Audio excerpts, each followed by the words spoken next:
Olá, crianças! Aqui é a professora Iris e esse é um vídeo sobre as formas do relevo continental. Meninos, a superfície terrestre pode se apresentar para nós de diversas maneiras, certo? Alguns lugares são montanhosos, outros lugares são planos e tem lugares, inclusive, que são profundos, que são rebaixados.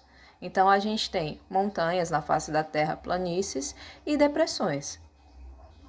No nosso planeta tem lugares que estão acima das águas dos oceanos, que a gente chama de parte emersa da Terra, né? E a gente também tem lugares que estão abaixo das águas oceânicas, ou seja, estão dentro dos oceanos, né? Nos mais profundos mares.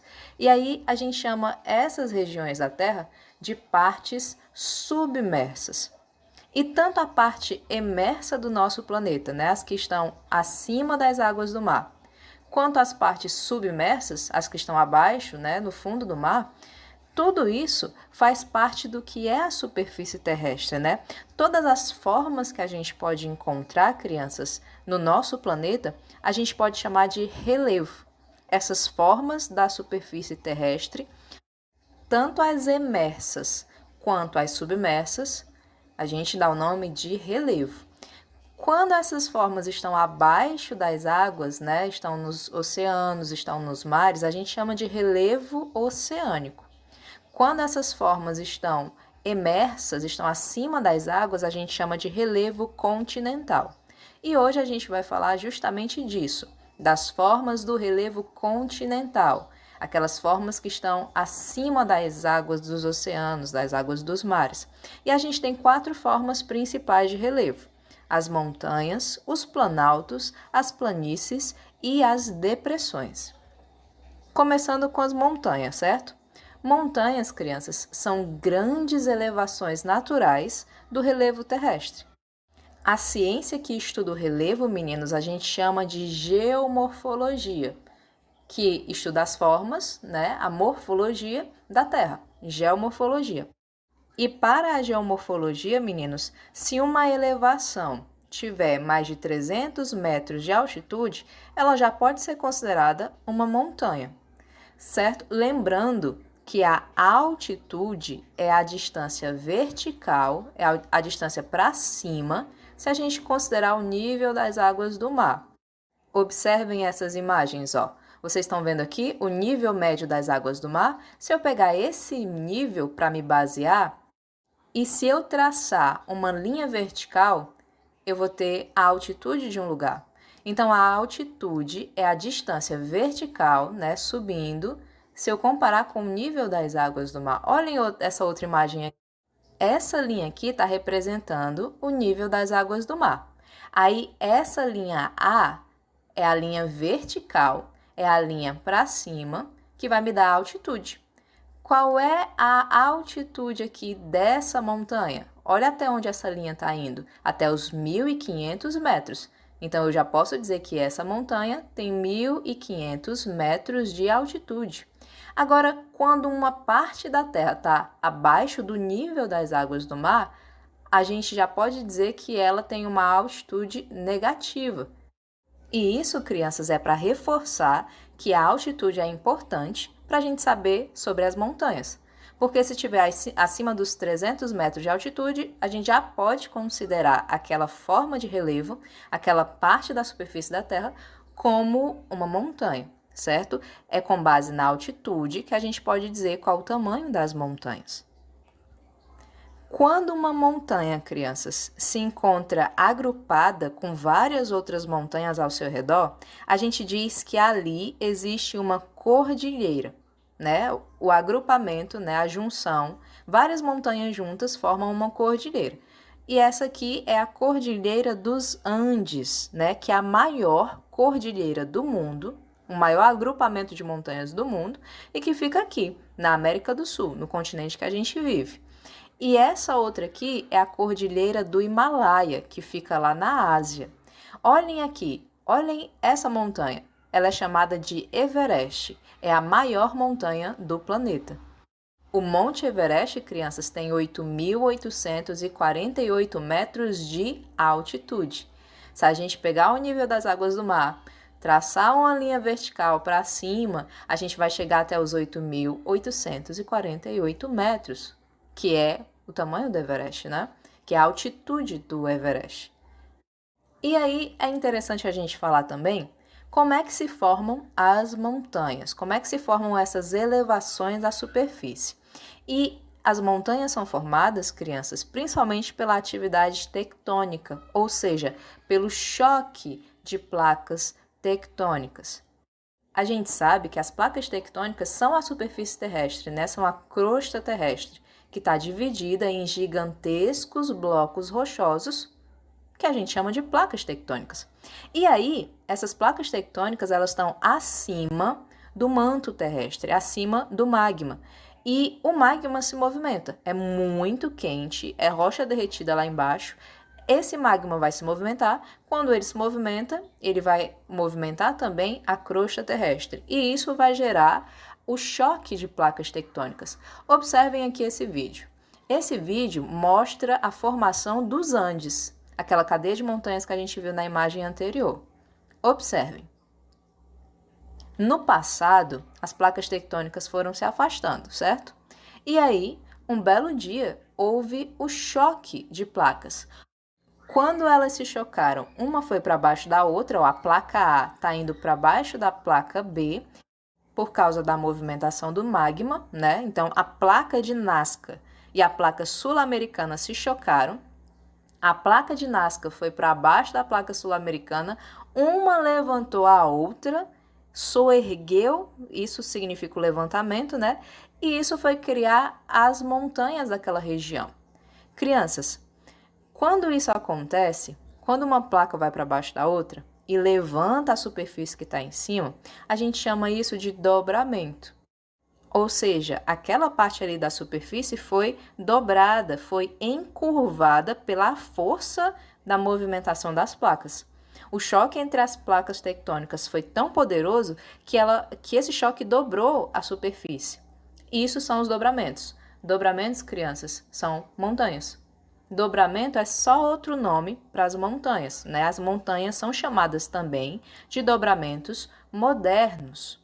Dobramentos por quê? Porque o terreno se dobrou, como vocês viram, e modernos porque aconteceu recentemente na história do nosso planeta.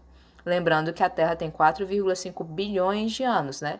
E as montanhas foram se formando nos últimos milhões e milhões e milhões de anos. Observem esse outro vídeo da formação do Himalaia, aquela cordilheira que fica lá na Ásia. Ó, o afastamento das placas está acontecendo. E aí, essa placa tectônica que está se movimentando ao longo de milhares e milhares e milhares de anos, ela vai bater nesta outra placa aqui. Observem o que vai acontecer com o choque das placas.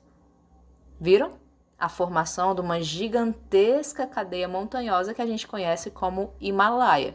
E lá no Himalaia, a gente tem o Monte Everest, que é a maior montanha do mundo. É assim que as montanhas são formadas. Ah, e mais uma coisa muito importante. As montanhas surgem do choque das placas tectônicas, né? Certo? Vocês entenderam isso. Como é que uma montanha se forma? Duas placas tectônicas se chocaram, né? Essa é a principal maneira de a gente ter montanhas. O nosso país, crianças, está no centro de uma placa tectônica. E a parte que se choca são as bordas da placa. Ó. Isso aqui é a borda da placa tectônica. O que vai se chocar é isso aqui. É nas bordas das placas tectônicas que a gente vai ter a formação de montanhas. Ó, quando a placa de Nazca bate na placa sul-americana, a gente vai ter bem aqui a Cordilheira dos Andes. Se o nosso país está no centro de uma placa tectônica, isso significa o quê? Que o nosso país está protegido do choque das placas tectônicas. Significa que no nosso país não vai ter terremotos. Quando duas placas se batem, gera terremotos. Significa que no nosso país não vai ter vulcões recentes, né? Porque quando duas placas se chocam, aí surgem vulcões. Significa que no nosso país não vai ter montanhas. Porque para ter montanhas, a gente precisa que as placas colidam, que haja o choque entre placas.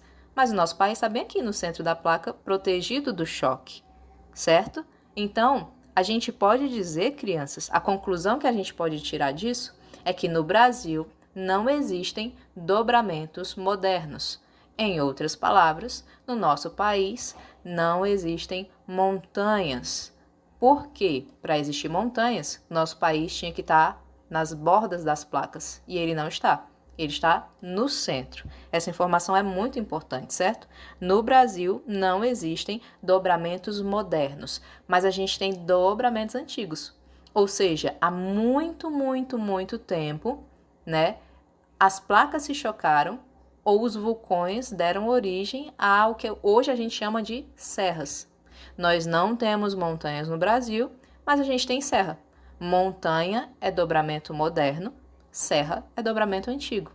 Olha aqui o exemplo da Serra da Mantiqueira. A gente tem muitas serras no Brasil. Nós temos muitos dobramentos antigos, mas a gente não tem montanhas, a gente não tem dobramentos modernos. E aí, depois de falarmos das montanhas, a gente vai agora mencionar os planaltos. Planaltos são áreas menos elevadas que as montanhas e são mais ou menos planas.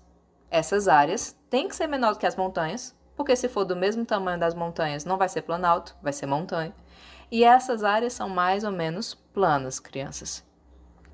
Enquanto que as montanhas surgem do choque de placas tectônicas, os planaltos foram sendo desgastados, eles foram sendo destruídos pela erosão. Eles são formas de relevo antigas, certo? Então, é a erosão que ajuda a formar esse relevo. Os planaltos, meninos, podem ter formas variadas. Vocês estão vendo um tipo aqui, que são as serras. As serras são conjuntos de morros agrupados. E aí, em algumas serras a gente pode encontrar lados íngremes, lados com uma queda, como vocês estão vendo, lados acidentados.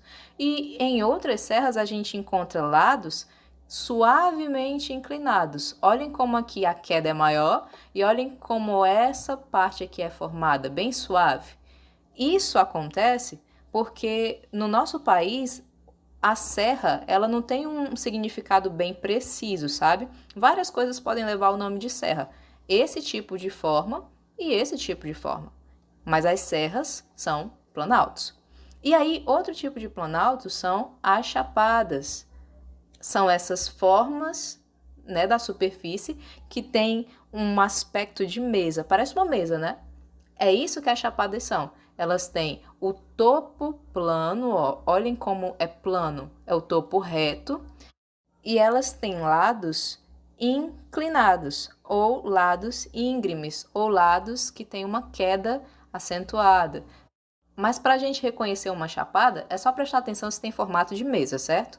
Olhem aqui a Chapada Diamantina, ó, o topo é reto e aqui o lado é bem íngreme, né? Como vocês podem ver. Tanto as chapadas como as serras são tipos de planaltos. E planaltos são áreas menos elevadas que as montanhas e mais ou menos planas. E aí a gente também tem as planícies, que são áreas que apresentam estruturas pouco acidentadas. Traduzindo, o que é isso? É um relevo plano. É um relevo mais ou menos plano. Essas imagens aqui são exemplos de planícies. Enquanto que as montanhas, crianças, são formadas principalmente pelo choque de placas tectônicas, que vai dobrar a superfície, os planaltos são formados pela erosão, principalmente, né, a destruição das suas formas. As planícies já vão sendo formadas pela deposição de sedimentos. A deposição de sedimentos supera a erosão. Significa que, ao longo do tempo, a natureza foi depositando essas partículas, esses sedimentos que formaram essas planícies. Ao longo de milhares e milhares de anos, isso aqui só existe porque a natureza foi depositando coisas aqui, sedimentos. E aí formou essas áreas planas, essas áreas bem longas com esse relevo plano. E, crianças, existem vários tipos de planície, certo? A gente tem a planície costeira, que, como o próprio nome diz, fica ali perto das praias, fica no litoral. A gente tem a planície continental, que já fica para dentro das terras do continente, mais afastado do mar. E a gente tem a planície de montanha, que, como vocês podem ver, essas planícies são encontradas em regiões montanhosas, né, em áreas perto de montanhas.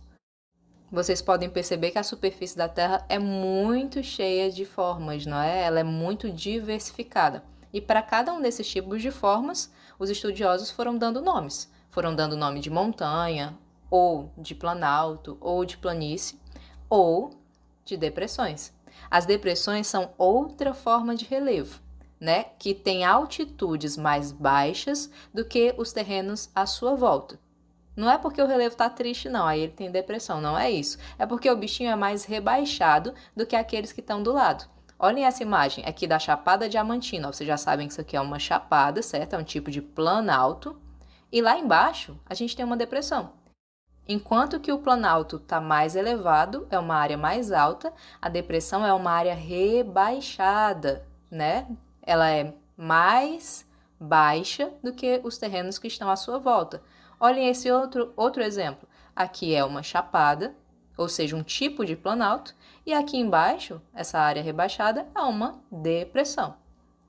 E uma coisa importante, crianças, a gente tem dois tipos de depressão, certo? Dois tipos de forma de relevo que é rebaixada. A gente tem a depressão relativa e a depressão absoluta. A diferença de uma para outra é só a posição que elas estão com relação ao nível do mar. Está aqui o nível das águas do mar. Essa depressão não está acima, então ela vai ser depressão relativa. Aqui o nível das águas do mar. Essa depressão não está abaixo desse nível, então ela vai ser uma depressão absoluta. É só isso a diferença. Mas percebam que tanto aqui quanto aqui, essas áreas estão rebaixadas se a gente considerar as áreas que estão ao redor. São muitas informações, né, crianças? Mas não é difícil de entender, não. Montanhas são as áreas mais elevadas da superfície. Os planaltos já são menores que as montanhas, né, e são mais ou menos planos. As planícies já são aquelas áreas, né, pouco acidentadas, ou seja, que são planas mesmo, são grandes áreas planas.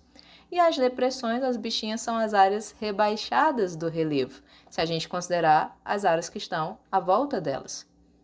E crianças, é importante saber as formas de relevo, porque conhecer o relevo da superfície terrestre, conhecer as formas da superfície terrestre, nos ajuda a conhecer como o ser humano age na face da Terra. O relevo e a sociedade, ou seja, o relevo e as comunidades humanas, o relevo e o ser humano, eles estão ligados de uma forma muito próxima. Por quê? O planeta Terra, crianças, ele vem sendo ocupado pelos seres humanos ao longo do tempo. Desde que o ser humano passou a existir sobre a Terra, ele vem povoando diversas regiões do nosso planeta. E para o ser humano povoar, para o ser humano se instalar, para o ser humano morar nos lugares, são os fatores naturais que influenciam, né? Os fatores de ordem natural são muito importantes. Como, por exemplo, a disponibilidade de água, né? Ter água para abastecimento é muito importante. As primeiras civilizações lá da antiguidade começaram a surgir em volta de grandes rios, em volta de locais onde elas pudessem achar água com facilidade. Outra coisa que sempre influenciou no povoamento, a qualidade do solo, crianças, para plantar e para colher, isso sempre foi muito importante para o ser humano. O clima também influencia, né? E as formas de relevo influenciam. Então, esses são os fatores naturais que influenciam no povoamento. E o relevo é um deles. Como assim, tia? Por que o relevo influencia? Ora, porque tem áreas que são melhores para habitar, que são mais fáceis de morar, e tem outras que não são. Por exemplo, os seres humanos costumam buscar áreas de planícies, áreas de planalto e áreas de depressão para morar, porque isso facilita a fixação dos seres humanos num lugar. Já regiões de altas montanhas são difíceis, né? Limitam muito a ação dos seres humanos. Vocês acham que a pessoa vai preferir morar numa área como essa, ó? Numa área, né, mais fácil de habitar, onde dá para construir estradas, onde dá para construir uma cidade inteira? Ou vocês acham que o ser humano vai preferir morar numa área como essa? No topo de uma montanha que vai ser extremamente frio, que só Deus sabe como é que vai levar os alimentos para cá, como é que vai plantar, como é que vai colher. Vocês percebem que as formas de relevo influenciam no povoamento, influenciam na escolha do ser humano de habitar um determinado lugar. Tem lugares que facilitam a fixação dos seres humanos e tem regiões de altas montanhas, por exemplo, que limitam a ação dos seres humanos, né? As regiões montanhosas, crianças, muitas vezes elas não vão permitir a prática da agricultura. E aí o ser humano vai se virando como pode. E muitas vezes também o ser humano encara os desafios e vai ocupar regiões da Terra muito complicadas. Olhem esse exemplo aqui. Isso aqui é uma montanha. Aí, para poder plantar nessa região montanhosa, o que os seres humanos fizeram? Desenvolveram a técnica dos terraços, né? Construíram esses degraus aqui nessas montanhas para poder plantar e colher, porque a construção desses terraços, desses degraus, ajuda na plantação, ajuda na colheita. Foi uma forma que o ser humano descobriu de aproveitar esta área que, a princípio, né, inicialmente era difícil de acessar, era difícil de utilizar. E aí é assim que o ser humano faz, crianças. A gente vai se adaptando ao longo do tempo e vai usando os diferentes espaços do nosso planeta. E assim, crianças, a gente foi desenvolvendo as grandes civilizações da humanidade, certo? Muita informação. A gente viu só o básico do básico. Para que o conhecimento de vocês seja fixado, vocês precisam ler o Percurso 19, que fala sobre as formas do relevo continental. Obrigada pela atenção de todos, meninos, e até a próxima!